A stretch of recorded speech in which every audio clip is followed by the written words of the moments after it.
வணக்கம் உறவுகளே, எல்லாரும் எப்படி இருக்கீங்க? நல்லா இருக்கீங்களாங்க? நீங்கள் இன்னும் நம்ம சேனலை சப்ஸ்கிரைப் பண்ணல அப்படின்னு சொன்னால் ஃபஸ்ட்டு சப்ஸ்கிரைப் பண்ணிவிட்டு அப்புறம் வீடியோக்குள்ளே வாங்குங்க. இந்த வீடியோ பார்த்துட்டு இருக்கிற நீங்கள் ஆணாகவும் இருக்கலாம், பெண்ணாகவும் இருக்கலாம். ஆனால் நீங்கள் திருமணம் அப்படிங்கிற ஒரு பந்தத்துக்குள்ளே வந்துட்டீங்க அப்படின்னா தயவு செய்து உங்கள் மனைவியை விட்டுட்டு வேறொரு பெண்ணை தயவு செய்து பார்க்காதீங்க. எத்தனையோ பெண்கள் கண்ணீர் விட்டு கதறி அழுகிறத காதால் கேட்டிருக்கேன். நிறைய விஷயங்கள் கேள்விப்பட்டிருக்கேங்க. என் வீட்டுக்காரர் என்னை விட்டுட்டு வேற ஒரு பொண்ணோட தொடர்பில் இருக்காரு, வேற ஒரு பொண்ணோட கல்யாணம் பண்ணிக்கிட்டாரு அப்படின்னு சொல்கிறாங்க. குழந்தையையும் மனைவியையும் விட்டுட்டு போகிறதுக்கு எப்படி அந்த ஒரு ஆணுக்கு மனசு வரும்? உண்மையிலேயே சொல்கிறேன், நல்ல ஆண்களாக இருந்தால் அந்த தவறை பண்ண மாட்டாங்க.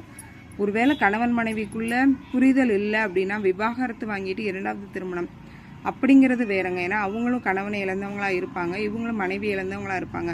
அந்த மாதிரி இரண்டாவது திருமணம் பண்ணிக்கிறதுங்கிறது வேற. ஆனால் மனைவி இருக்கவே, குழந்தைகள் இருக்கவே தயவு செய்து எந்த ஒரு தவறான தொடர்பும் வச்சுக்காதீங்க. அதுவே ஒரு பாவங்க. உண்மையிலே சொல்கிறேன், எல்லா மதத்திலையுமே அது சொல்லியிருக்குது. உன்னுடைய மனைவியை தவிர வேற ஒரு பெண்ணை நீ நேசிச்சா அது தவறு அப்படின்னு சொல்லியிருக்குது. தயவு செய்து உங்களுக்கு கடவுள் கொடுத்த மனைவி குழந்தைகளோட உங்களோட குடும்ப வாழ்க்கையை சந்தோஷமா உங்களுடைய காலம் முடிகிற வரைக்கும் அவங்க கூட வாழ்க்கையை சந்தோஷமா கழிங்க.